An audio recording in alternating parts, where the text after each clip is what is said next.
In front of me is the OPPO Reno 8 Pro, and today I would like to show you how you can open apps in pop-up view. Begin by selecting any app to use in this view and accessing it in the background. Then tap on those three dots at the top right corner. Select floating window and tap on this tiny one. As you can see now, I can use my app in this little window. To move it around, hold this line at the top and drag it.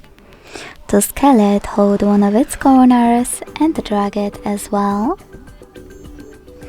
And to turn it into a bubble, click on Home button and swipe your tiny window to the side.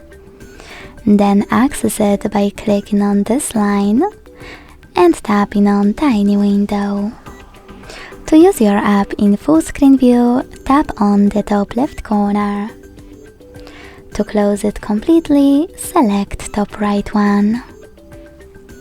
Thanks so much for watching. If you enjoyed this video, leave a like, comment and subscribe. Bye!